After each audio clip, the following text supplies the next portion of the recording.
Imagine looking at a narrow strip of water on a map and realizing that the global economy depends on it. Every day, millions of barrels of oil pass through the Strait of Hormuz, connecting the energy-rich Persian Gulf to the rest of the world. It is one of the most strategically important waterways on Earth. Whenever tensions rise between Iran and the United States, one question immediately dominates the headlines. Could Iran actually close the Strait of Hormuz? Some believe it could trigger a global economic crisis. Others argue that the US Navy would prevent it from ever happening. So what do the facts actually tell us? To answer that question, we need to examine the geography, the military capabilities of both sides, and the economic consequences that could affect millions of people around the world. To understand whether Iran could really close the Strait of Hormuz, we first need to understand why this narrow waterway matters so much. Located between Iran to the north and Oman and the United Arab Emirates to the south, the Strait of Hormuz is the only sea passage connecting the Persian Gulf to the Gulf of Oman and the Arabian Sea. At its narrowest point, the strait is only about 21 miles, or 33 kilometers wide, but the actual shipping lanes used by commercial vessels are much narrower. Tankers entering and leaving the Persian Gulf travel through designated traffic lanes only a few miles wide, separated by a buffer zone designed to reduce the risk of collisions. That means thousands of commercial ships are funneled through a very limited corridor every year. For decades, this waterway has been one of the world's most important energy choke points. Countries including Saudi Arabia, Iraq, Kuwait, Qatar, the United Arab Emirates, and Iran rely on it to export large volumes of oil and natural gas to global markets. According to the U.S. Energy Information Administration, roughly 1/5 of the world's seaborne oil trade passes through the Strait of Hormuz each year.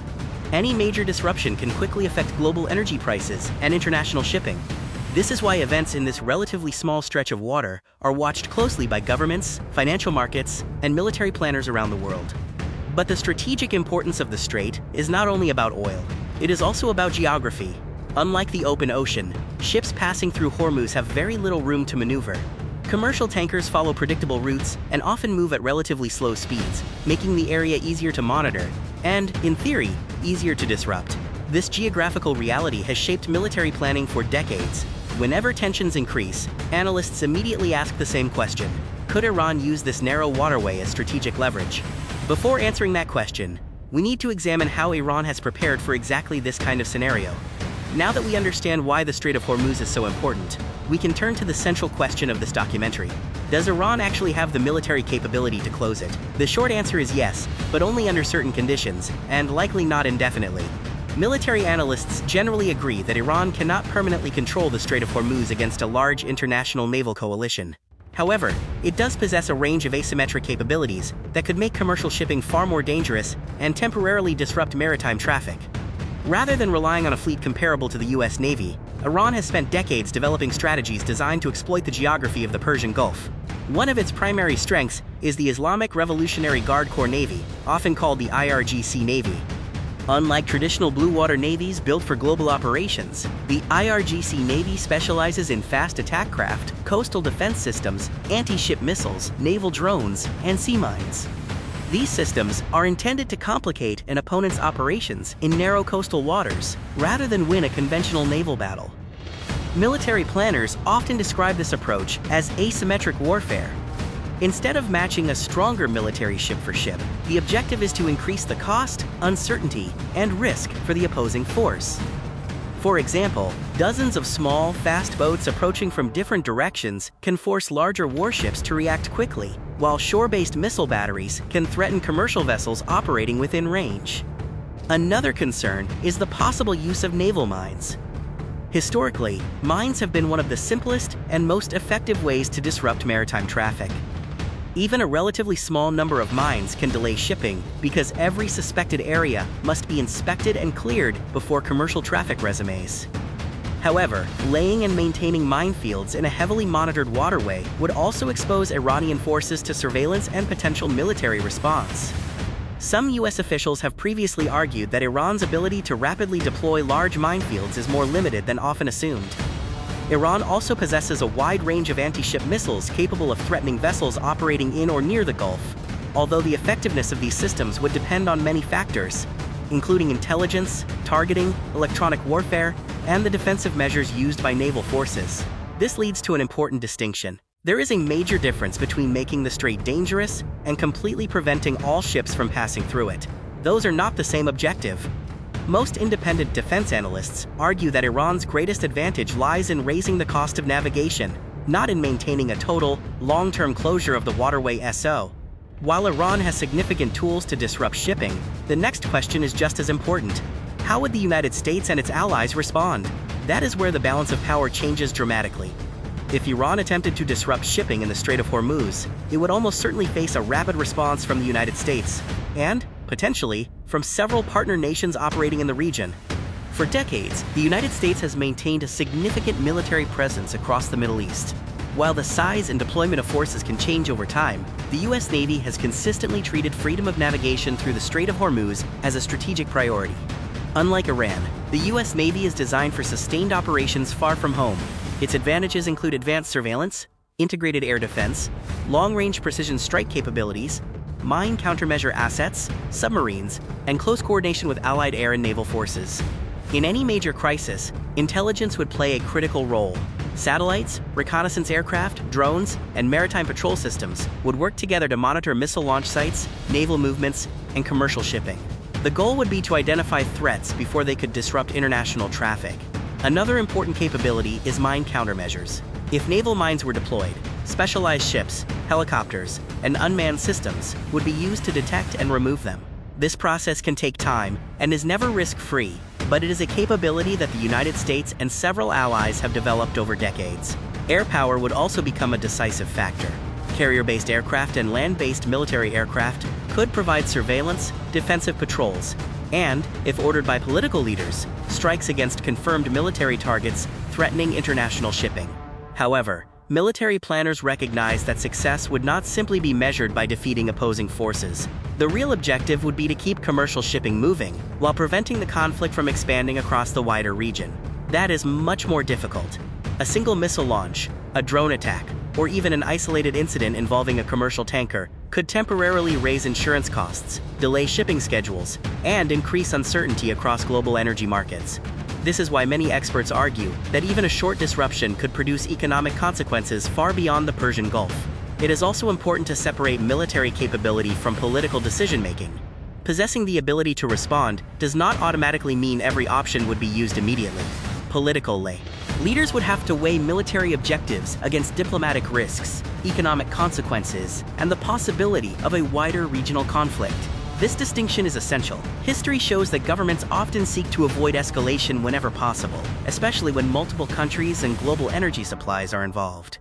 So, while the United States has significant military advantages, the outcome of any crisis would depend not only on military strength, but also on political choices made in Washington, Tehran, and other world capitals. The next question is perhaps the most important for millions of people who never set foot in the Middle East. What would happen to the global economy if shipping through the Strait of Hormuz were seriously disrupted? Now that we've explored the military balance, let's look at another question that may affect far more people around the world. What would happen to the global economy if the Strait of Hormuz were seriously disrupted? The answer begins with energy. The Strait of Hormuz is one of the world's most important energy corridors. Large volumes of crude oil, petroleum products, and liquefied natural gas move through this narrow waterway every day. Countries in Asia, including China, India, Japan, and South Korea, depend heavily on these shipments, while global oil prices are influenced by any perceived risk to the route. That means markets often react before any physical disruption even occurs. History has shown that rising tensions in the Persian Gulf can trigger immediate increases in oil prices because traders attempt to anticipate future supply risks rather than wait for confirmed shortages. If shipping were interrupted for several days, energy companies would likely begin using existing inventories while searching for alternative supply routes. However, rerouting shipments is not simple. Pipelines can reduce dependence on the Strait of Hormuz, but they cannot replace all of its export capacity. Many producers still rely on maritime transportation for a significant share of their exports. As a result, insurance costs for commercial vessels could rise sharply. Shipping companies would have to evaluate the risks of operating in a conflict zone. Higher insurance premiums, longer routes, and additional security measures would increase transportation costs. Those higher costs could eventually reach consumers through more expensive fuel, higher transportation costs, and increased prices for goods that depend on global shipping. But energy is only one part of the picture. Financial markets also respond quickly to geopolitical uncertainty. Periods of heightened tension often increase market volatility as investors reassess economic risks. Currency markets, stock exchanges, and commodity prices can all react within hours to major developments. Even if military operations remain limited, uncertainty itself can influence business decisions. Companies may delay investments, manufacturers may adjust supply chains, governments may release strategic petroleum reserves, or coordinate with allies to stabilize energy markets if necessary. It is important to distinguish between a temporary disruption and a prolonged closure. Most independent analysts believe that a short interruption would likely have significant economic effects, but could be managed through emergency measures and international coordination. A long-term closure, however, would present a much greater challenge. Fortunately, most experts also argue that maintaining a complete closure for an extended period would be extremely difficult because of the military, political, and economic pressures involved. In other words, the greatest economic risk may come not from a permanent blockade, but from uncertainty, temporary disruptions, and the fear that the situation could worsen. That uncertainty alone can move global markets. So after examining the military balance and the economic stakes, one final question remains. What is the most likely outcome if tensions continue to rise? To answer that, we need to separate confirmed facts from informed analysis and examine the most realistic scenarios discussed by defense experts. We've now examined the geography, the military balance, and the economic stakes. So let's return to the central question. Could Iran actually close the Strait of Hormuz? Based on publicly available evidence and the assessments of many defense analysts, the answer is more nuanced than the headlines often suggest. Iran has the capability to disrupt shipping. It can increase the risks facing commercial vessels through anti-ship missiles, drones, fast attack craft, and potentially naval mines. Even a limited disruption could create uncertainty in global energy markets and temporarily affect international trade. However, disrupting traffic is not the same as permanently closing the strait. Keeping one of the world's busiest maritime routes completely blocked for an extended period would require overcoming significant military, political, and economic challenges. The United States and several allied nations maintain naval forces in the region and have repeatedly stated that freedom of navigation remains a strategic priority. Many countries also have a direct economic interest in keeping this waterway open. That includes not only Western nations, but also major Asian economies that rely heavily on energy imports passing through the Gulf. This helps explain why any crisis in the Strait of Hormuz immediately becomes an international concern rather than a purely regional issue. Now let's separate confirmed facts from possible scenarios. Confirmed facts. The Strait of Hormuz remains one of the world's most important maritime choke points. Global energy markets react quickly whenever security concerns increase in the region. Iran possesses military systems capable of threatening shipping. The United States and its partners maintain substantial military capabilities designed to protect maritime traffic. Official claims. Iranian officials have, at various times, warned that they could restrict navigation if national security or economic interests were threatened. U.S. officials have consistently stated that they are prepared to defend freedom of navigation and protect international shipping. These are official government positions. They should not automatically be interpreted as predictions of future events. Independent analysis. Most independent military experts believe that Iran could temporarily disrupt commercial shipping. However, maintaining a complete and long-term closure would be extremely difficult because of international military pressure, economic consequences, and the logistical challenges involved. Possible scenarios. The first and most likely scenario is continued deterrence. Tensions remain high, military forces stay on alert, but commercial shipping continues with increased security measures.